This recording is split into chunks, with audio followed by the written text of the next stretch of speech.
Girl, your makeup not turning out right because you probably not prepping your skin enough. Who said that? Who said that? Who said that? Who said that?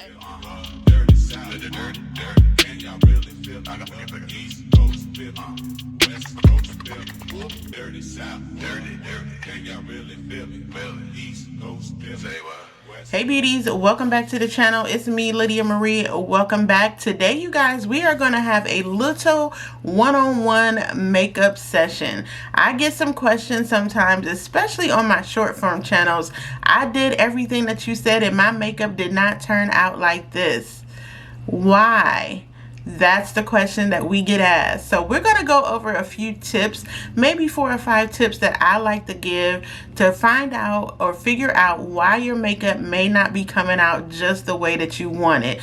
A lot of it has to do with skin prep, so we're going to spend some time on that, and I'm going to give you a few other tips that I like to use to make sure that my makeup turns out flawless every single time. So if you want to learn and figure out how you can get your makeup just to look a little bit better, we're going to talk about that today. Consider hitting that subscribe button, turning on those notifications so you don't miss a thing. Let's go ahead and get into this video, y'all. First things first, I always stress makeup prep. You have to prep your skin.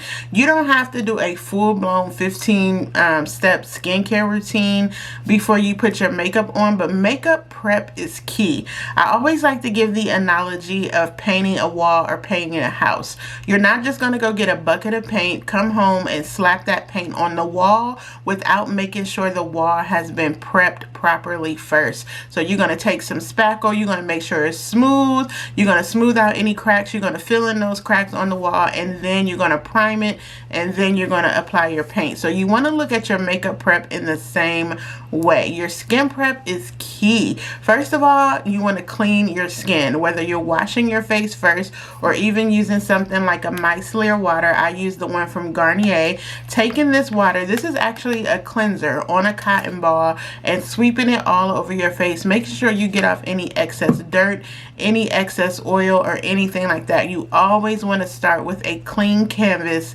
when it comes to prepping your skin for makeup. So after you have cleaned your skin, I like to do a little bit of light exfoliation. I don't exfoliate every day, but I do have some texture, especially around my chin and on my cheek, and my pores tend to be a little bit bigger around this area here on my smile lines. So making sure I do a little bit of light exfoliating before I apply my makeup, it really helps to help the makeup lay a little bit smoother and not settle into my texture. Now, you don't have to exfoliate every day. In fact, you shouldn't. I don't wear makeup every day, so that's why I added this tip in of exfoliating. But when I do, especially on days when I'm filming, I want to make sure that I'm doing a nice light exfoliation. You guys know I have been loving the Beauty Stat pads. These are really nice individual pads. You can just take one out, rub it all over your face, and let this absorb. This is going to do a really good job of turning over those dead skin cells and really giving you if you have a dull complexion, it's going to give you a nice bright complexion, really clearing out these pores and all those kind of things. And this is really going to help your makeup lay a little bit better. Next up in my skin prep is, of course, hydration. Y'all know I am a dry skin girly. I'm going to put my hydrating products on. I should have had these pulled out, my bad. But y'all know I have been loving the Clinique Moisture Surge. This is the Moisture Surge 72-hour lipid hydrator. Absolutely loving this because it's a little bit of a thicker moisturizer, so it can act as a primer and a moisturizer. But regardless of your skin type, if you are an oily girl, you need to moisturize your skin. If you have dry skin, you need to moisturize your skin. If you are somewhere in between with combo, you need to moisturize and hydrate that skin. Putting makeup on when you don't have any type of moisturizer on, girl, like, why are we doing that? Let's not do that. If you don't wear primer, you at least need to make sure that your skin is nice and moisturized. And again, make sure you let that moisturizer sit on your skin before you just go in with foundation for a good 5 or so minutes to make sure that everything is fully absorbed. Like I said, the Clinique one has been my favorite as of late. I'm actually almost out of this one. And then, of course, y'all know I love my Bobbi Brown Vitamin Enriched Face Base. And if it's during the day when I'm going out, like right now I'm filming, so I didn't put on sunscreen, but I will put on sunscreen if I'm wearing makeup outside. So some type of moisturizer. that has to be up in your skin prep. And I also like to include my eye cream. I'm a little bit older, I'm almost 50, and my under eye is the driest part of my skin, so I always use a little bit of eye cream, or you can just tap whatever moisturizer you have under here, and this is going to help that concealer that you're applying lay really well. Now, you may be team primer, or you may say, I don't need a primer, a moisturizer works just fine. Personally, I like a good primer. I really do. I feel like it works really well with my skin. Again, with me having texture, a little bit of hyperpigmentation, I want to do what I can to make sure that my makeup is not going to cling to that texture. So I like to use a primer, and of course, because I have dry skin, I go for something that has some hydrating, but I've also been loving grippy type of primers, primers that are going to make the makeup adhere to my skin, and it's not going to cause the makeup to go everywhere. Whether you're a primer person or not, after you moisturize, let that sit for 5 minutes and then go in with your primer. I feel like a lot of primers can either make or break your makeup. If you're someone who is oily, you don't want to use a primer that has a lot of emollient factors, meaning it's not super juicy, super hydrating, maybe not even radiant, but you still want to use something that maybe can give you a little blurring action, or something that's a little bit thicker. I have here, what did I do with, oh, this one, the Maybelline Grippy Primer. So this one has a little bit of gripping action, but it's more smoothing. So if you're a little bit oily, you may want to try something that's a little smoothing instead of something that's more radiant, which is what I would go for. But whether you're team primer or not, I'm team primer. I know a lot of people are kind of like, I don't need a primer, I don't need a primer.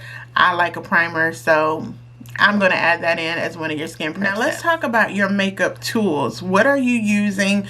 Where are you using them? But most importantly, are the tools that you using clean? Are they clean already, girl? Because when's the last time you washed those makeup brushes? I'll wait. Now, if you like me and you have more than one set, you might can get away with not washing your makeup brushes after every single time you do your makeup. But applying your makeup with brushes that already have a leftover product on them can completely change the way that the makeup turns out. For instance, this brush has blush on it and bronzer. If I was to go over my face with the powder, it would completely change the look. Cleaning your makeup brushes regularly is going to save you so much time and trouble, and you don't have to have a full out shampoo session every time you do your makeup, but you can get like a spray brush cleaner like this one from Sephora, spray it on a napkin or a paper towel, a couple sprays like this, and in between applications of your brushes, see how much product I had on here? Just go ahead and wipe it right off, and this is clean. Then you can start the process of applying the makeup. If you apply your foundation with a brush that has dirt or has not been cleaned in a while, this can cause your makeup to be applied in streaks. When you're applying your foundation, it could look streaky. It's not in a position to hold any new product when it's so dirty. Does that make sense? I hope it does. So clean your makeup brushes and your tools regularly. Next up, the difference between using a beauty sponge and a brush. A beauty sponge is always going to give you a more sheer, natural application. I like to use a beauty sponge after I've used my brush. So if I want to go in and sheer out my foundation, or go in if I put on too much blush, I'm going to take a damp beauty sponge, not wet.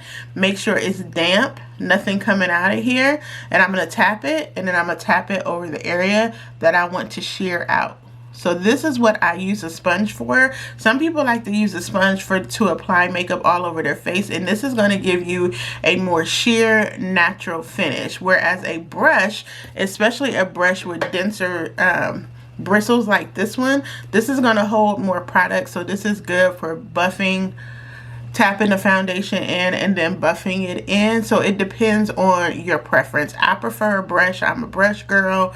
It just depends, but either way, make sure those tools are clean. My next tip is to not do too much too soon. You don't want to be like an overly persistent man who is love bombing you, doing the absolute most in the first 5 minutes that you met him. No, you want to work in layers with your makeup. You want to build up to your desired coverage, because you can always add to. but you cannot take away. It'll be very hard to fix a makeup mistake when you already add too much product on and you can't blend it out properly. You just have to wash your face and start over. So when you're applying your makeup, work in layers. That's why you see so many influencers saying, I'm going to take a pump of foundation. You'd be surprised how much product you get in a pump. And when you're first starting out or you're just getting familiar with doing your makeup, taking one area at a time and blending one area, so blending one side of your face before you do your whole face, can really help you get into practice of placement for the product and really see how much product do you actually need. You may not need 2 and 3 pumps of foundation. You'll be blending forever, or you just want light coverage and you're taking 3 pumps or 2 pumps of your foundation and you're doing too much. So my third tip would be to work. Is that the third tip? Work in layers. We're just gonna roll with it. To work in layers and build up from there, because again, my rule of thumb is that you can always add to, but it's very hard to take away a foundation or concealer, whatever it is, once you started doing too much. So start with a little and then add to it. My last tip, other than the skin prep, is probably the most important, and I can't stress it enough. You're never going to get better at doing your makeup if you don't practice. Anything you do that you're trying to get better at, you're going to have to practice at it. You can sit down and watch 100 tutorials of your favorite content creators, as many tutorials as you like, TikTok videos, but if you're never going to pick up a brush and your foundation or your eyeshadow and attempt to do it yourself, it's not going to get better. So you can't come to me and be like, Lydia, my makeup is not getting better. Well, how often do you practice? You got to do it just like anything else. You have to pick up the brushes and practice. It's great to have a guideline for videos and books and pictures and things like that. The only way that I got better at doing my makeup, I told y'all in the last video how many books I read and studied, but it didn't matter until I started doing it. Make those mistakes and see what you did, and then go back and learn how to correct them. That's the only way to get better at doing your makeup. I'm telling you, you can sit here and binge watch and buy every new product that you want to buy, but if you're not practicing, you're not going to get better. My favorite time to practice my makeup is right before my evening shower. If you're coming home from work or what have you, you haven't had a chance, that's how I unwind. I just sit down, I may do a recording, I may take some photos of it, and I look and be like, I ain't really like that. But it's the perfect time to do it before you take a shower, because you got to wash your face and do your skincare anyway. So document your process, document your progress as well. Take some photos and videos. You don't have to post them, but you do need to practice. You gotta practice if you want to get better at your makeup. Sorry, girl. That's all I got for you. So, beauties, those are some of my quick tips that I can give you guys on how to improve your makeup application, and more importantly, how to be more confident in wearing your makeup. I know y'all are buying makeup. I know that because you tell me all the time. But if you're not feeling as confident in wearing it, I hope that these tips can help you. Again, skin prep is key. Start there. Layer up your products versus slathering everything on and figuring out what you like. A little bit of things goes a long way. These makeup products are meant to last. It's not meant to just be so much at once. These are meant to last. So layer up your products and see how you really like them. And more importantly, girl, practice that makeup until you're looking like how you want to look. Take us as a reference, but your face is different than mine. My face is different than yours. Your face shape may be different. Your skin tone may be different, but you're not going to know that unless you practice. So I hope these tips have been helpful for you. Let me know down below if you'd like any more tutorials or tips on how to get better at doing your makeup and wearing your makeup, and most importantly, becoming more confident when you do wear your makeup. If you made it this far in the video, go ahead and give your girl a thumbs up. I truly appreciate it. If you haven't already, consider hitting that subscribe button and turning on those notifications so you don't miss a thing. Good luck to you. I look forward to seeing your looks. Tag me because I'm nosy, and I will see y'all back here real soon. Bye.